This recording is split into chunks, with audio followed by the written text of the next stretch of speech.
চলছে পাকা আমের সিজন, সাথে প্রচণ্ড গরম। চলে আসছে কোরবানির ঈদ। ঈদের দিনে পাকা আম ও সেমাইয়ের একটা ঠান্ডা ডেজার্ট রেসিপি যদি থাকে, তাহলে ঈদের খুশি কিন্তু দ্বিগুণ হয়ে যাবে। তাহলে বন্ধুরা, রেসিপিটি শুরু করছি। প্রথমে সেমাই ও 1 পিস পাকা আম নিয়ে নিয়েছি।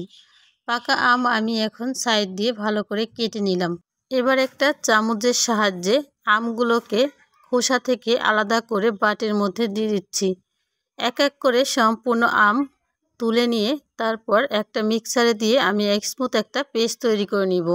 যাদের বাড়িতে মিক্সার নেই তারা আম থেকে যেভাবে হোক রসটা বের করে নেবে।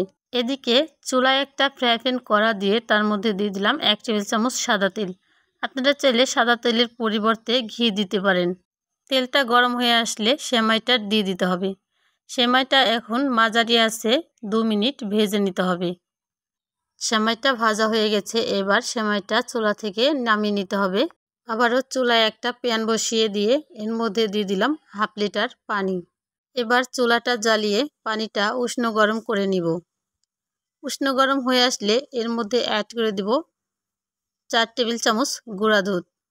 কাপ মেপে গুঁড়া দুধ দিলে চায়ের কাপের 1 কাপ। এবার একটা চামচের সাহায্যে পানির সাথে গুঁড়া দুধটা ভালোভাবে মিলিয়ে নিব। এবার চুলার আঁচটা বাড়িয়ে দিয়ে দুধটা গরম করে নিব। দুধ গরম হয়ে আসলে মিলিয়ে দিব চায়ের কাপের 1 কাপ চিনি। যেহেতু গুঁড়া দুধটা নিয়েছি সেহেতু দুধটা অনেকটা জাল করার দরকার নেই।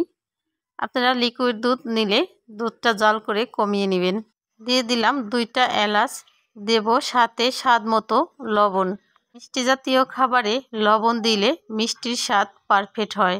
এবার দুধটা 2টা বলক দিয়ে নিব। দুধটা ফুটে আসলে দুধের মধ্যে দিয়ে দিব আগে থেকে তৈরি করে রাখা আমের কাত। আমের পেস্টটা দিয়ে ভালোভাবে একটু নেড়েচেড়ে মিশিয়ে নিব। প্রথমে আমটা দুধের সাথে মিশতে চাইবে না, তবে 2 থেকে 3 মিনিট জাল করলেই আমের সাথে দুধটা ভালোভাবে মিশে যাবে। আমের সাথে দুধটা ভালোভাবে মিলিয়ে নিয়ে এর মধ্যে থেকে এলাচগুলোকে তুলে ফেলে দিলাম। এবার এই আম দুধের মধ্যে মিলিয়ে দেব সেমাইটা। এবার নেড়েচেড়ে সেমাইটা দুধের সাথে মিলিয়ে দিব। এই রেসিপিটা খেতে এতটা টেস্টি হয়, একবার বাড়িতে ট্রাই না করলে আপনারা বুঝতেই পারবেন না। অবশ্যই একবার হলেও ট্রাই করে আমাকে কমেন্ট করে জানাবেন রেসিপিটা আপনাদের কেমন লাগলো। এবার মাঝারি আঁচে জাল করে নেব 4 থেকে 5 মিনিট। এবার আমার সেমাইটা রেডি। চুলা অফ করে ঠান্ডা করে নিব। ঠান্ডা করে সেমাইটা আমি বাটিতে ঢেলে নিয়েছি।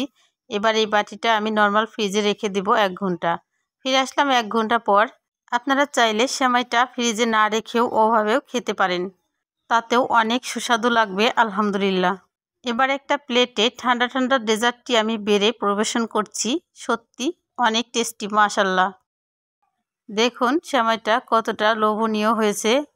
দেখতে যেমন লোভনীয়, খেতেও অনেক টেস্টি আলহামদুলিল্লাহ। আজকের মতো এই পর্যন্তই, দেখা হবে অন্য ভিডিওতে। সে পর্যন্ত ভালো থাকবেন। আল্লাহ হাফেজ।